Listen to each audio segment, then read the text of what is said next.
Good morning, everybody. I'm just doing a quick tire rotation. It's about 2 months, and I haven't seen a bunch of videos other than using the factory jack and whatnot, and buying adapters where it's recommended to lift the truck. So I got the truck sitting in the highest setting, and it's make sure you select the jack mode or tire changing mode in this situation. And so I got this side, I'm just doing the front to back rotation as I drive a lot. So in about 2 months we got about 10,000 miles.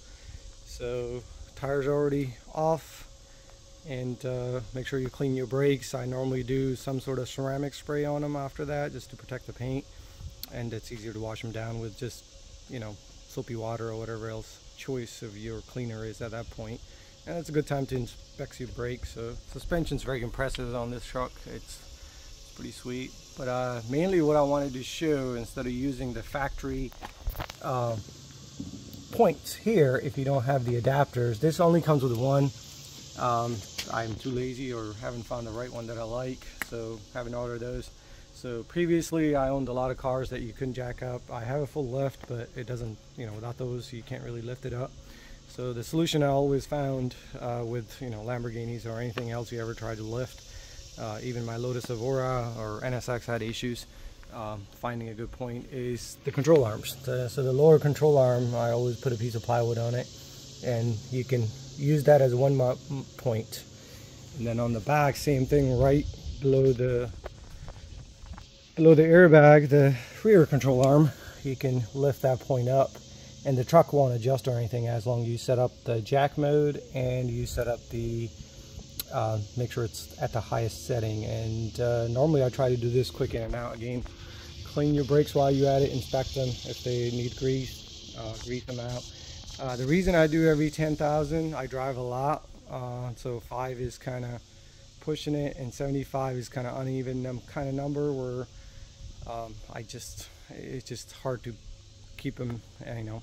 So 10 is about a good number, and most of my driving is not that hard. It's mainly highways and, you know, dirt roads and things like that. So hopefully this helps somebody out who does not have you know, jack pucks for adapters for this vehicle, or doesn't want to really spend the money, because normally they just, you know, if you buy a unique adapter for the truck, a year or two later if you sell it, then you end up just having those or just giving that stuff away with the truck. So I figure it's might be helpful for somebody. Gorgeous day, that's why I decided the river's pretty calm.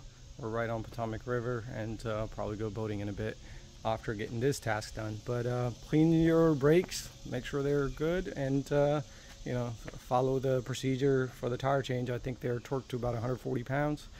So normally I'll torque them, go for a quick spin, probably like 5-10 miles, do some brakings, and then, you know, just stop and go kind of thing, just to make sure they're seated, and then double check around, you know, again the torque. And I weighed about 100 miles or so.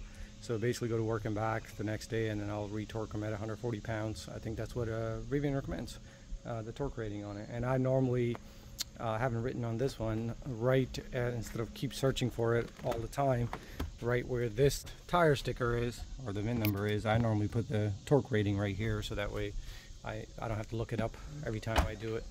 Other than that, loving the truck. Things are working out great, and enjoy, like, subscribe. Hopefully you're liking these quick little videos.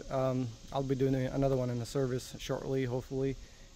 Depends on how things go, but enjoy the truck. Loving it so far, and can't believe it's already 10,000. Well, I can, because we drive a lot, but yeah, it's 10,000 miles, so let's see what we do for the year.